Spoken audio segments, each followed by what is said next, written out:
G'day everyone, hope you're having a cracking day. I just want to run you over a new product that I brought, a Datacolor SpyderCHECKR 24. It's a great color correcting device or card that you can use to get color accurate footage out of your camera, match different cameras, really just improve the quality of your video. So I'm going to run you over what I've learnt on how to color correct footage in Adobe Premiere Pro. First of all, you need to hold this card up to your face, rotate it so you're not getting too much glare on it. You'll find a good frame later. I'll run over that. Flip it around, do the same on the other side, like so. Again, rotating up and down. After that, we're going to import the footage. I'm shooting on a Lumix G9 in Cine D profile. We're going to bring that footage into Adobe Premiere Pro and show you how to use a few frames just to color grade, not really color grade, but get color accurate footage, so then you can grade or leave it looking natural. So yeah, let's jump into Premiere Pro and get that done. In Premiere, got my footage loaded in. Basically, you want to scrub along until you find your good frame where you're showing the first of all the grey side of this card to the camera where it doesn't have too much glare on it. You can bounce back and forth frame by frame, but this frame looks decent to me. And then in your effects control, basically draw a mask using under opacity around this grey card. Okay, after that, just jump into Lumetri Scopes, and then you're going to see your grey values. So we can see that the middle grey is exposed at about 50 to 70-ish, not bad. Could maybe be boosted a little bit. The white balance is probably off slightly, as we can see the red spilling out a little bit here. So first of all, I like to check my white balance. You normally click on this second grey card in. Basically have a few shots until you're happy with what the white balance is. So yeah, that would do. So I changed it to small tweak -1, -2.1 in the tint. Okay, and now we can tweak the curves for your exposure. I set up a classic S curve here generally.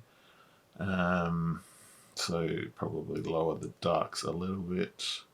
You can see them dropping down. I like to get the bottom grey at about level 20. Mids we could boost slightly,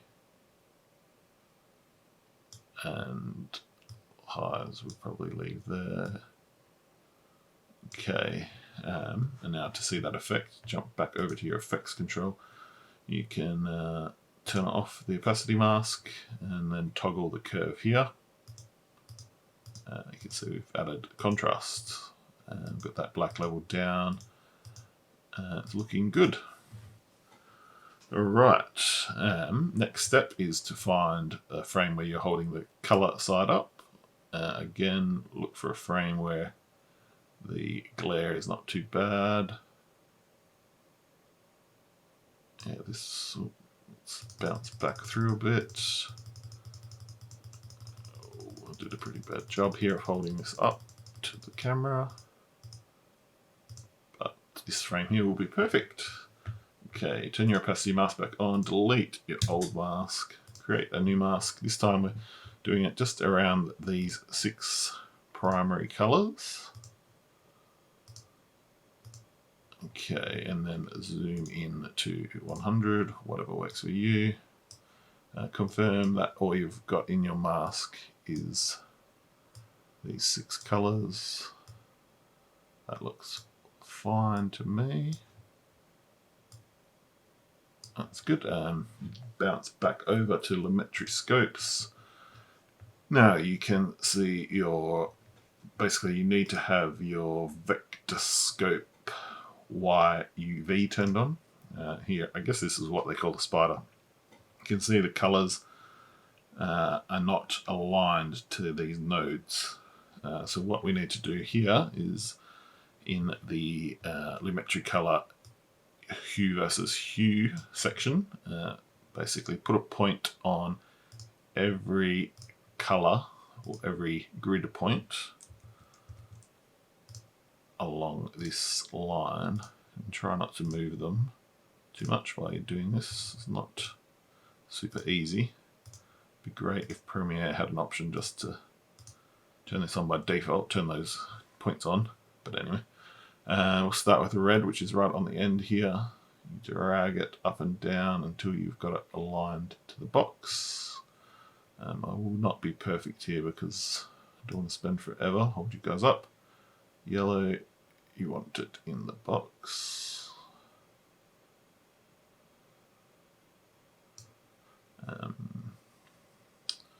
Green's not too bad. Blue,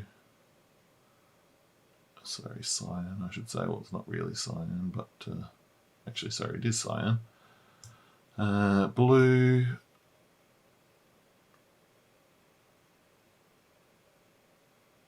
and then magenta. I always get that wrong. Magenta is here.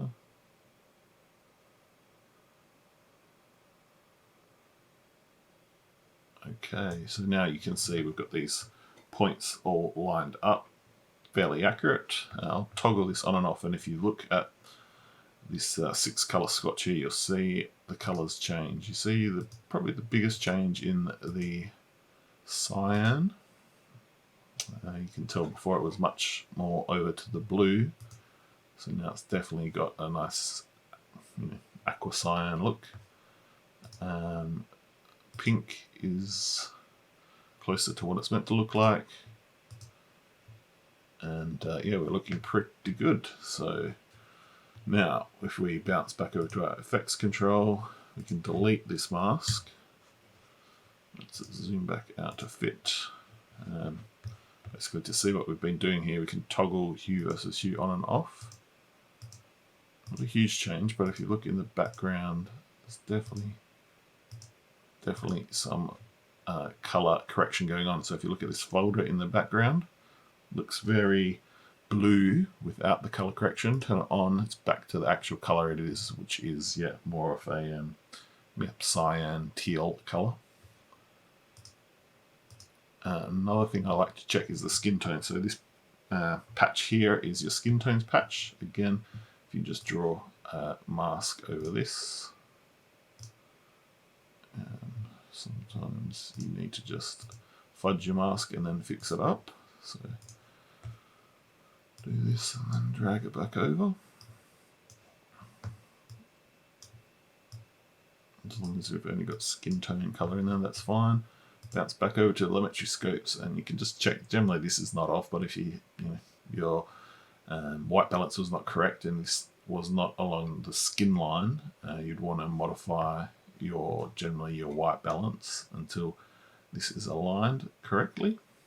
But it is looking good. So we will now bounce back over to the effects control. Delete this mask. One last thing I like to do, since it's a nice close-up of me, I have quite a red complexion, so I will select my head here, bit of my skin. Let's close down the curves. We'll go HLS secondary. We'll turn off the mask for the moment, sorry. Click on this first red slider and then check this checkbox next to color gray, and it's going to mask only the colors that fall in this small zone of the red spectrum, which is quite handy. So let's fit that again so you can see it's really just captured things that fall basically within skin tones. So here what we can do is turn the mask back on, and in Lumetri Scopes see where that falls. So yeah, it's pointing more to the red, which is probably more so a natural complexion. But I don't want to look that red on camera, so I will basically I can delete this mask, and I just tweak the tint, and I'll bring the tint down to about -8, -9. Let me turn off this mask and I'll toggle this, and you might be able to see that I'm not looking so red. Might have gone a bit extreme. So let's drop that down to -5.